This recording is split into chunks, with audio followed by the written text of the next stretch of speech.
ஸ்ரீ நாராயணியத்தில் தசகம் 11 முதல் ஸ்லோகம் பார்க்கலாம்.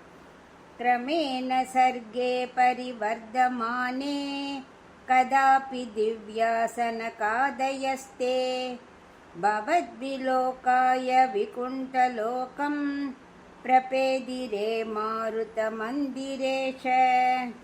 இப்போ இதுக்குள்ள அர்த்தம் பார்க்கலாம். பிரளய காலமெல்லாம் முடிஞ்சு பிரம்மா படிப்படியாக உலகை படைத்து வருகிறார். அதனால படைப்பு வளர்ச்சி அடைந்து வருகிறது.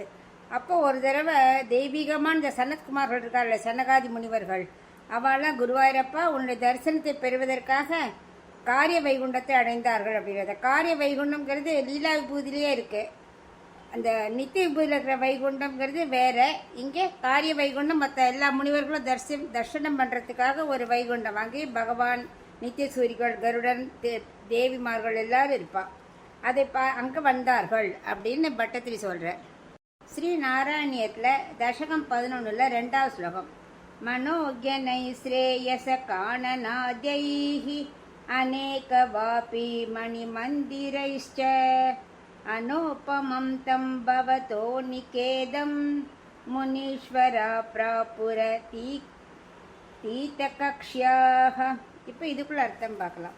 அந்த வைகுண்டத்தில் அப்படியே மனதை கவரக்கூடிய நைஸ்ரேசன் ஒரு பெரிய தோட்டம் இருக்கான். அங்கே அநேக வாவிகளும் பொய்கைகளும் ரத்னங்கள் கொண்ட இழைக்கப்பட்ட மாளிகைகளும் எல்லாம் இருக்கா. எல்லாமே சத்துவமயமானவை, அப்ராக்கிருதமானவை, எல்லாமே ஒப்பற்ற காரிய வைகுண்டம். அதுதான் உன்னுடைய இருப்பிடம். அந்த இடத்தை பல மதில்களை கடந்து காரிய வைகுண்டத்தை சனத்குமார்கள் அடைந்தார்கள் அப்படின்னு 2வது ஸ்லோகத்தில் சொல்கிறேன்.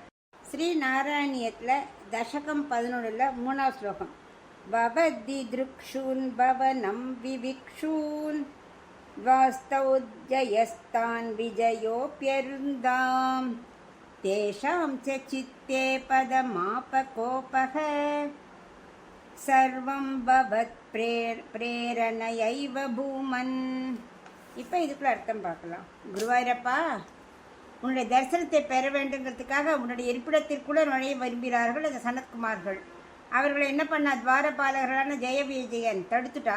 அதனால சனத்குமார்களுக்கு கோபம் வந்துருத்தோம். இந்த காரிய வைகுண்டத்தில் இருக்கும் ஜெய விஜயர்கள்லாம் உலகிற்கு உட்பட்டவர்கள் தான். அதனால கோபம் கொண்டார்கள்.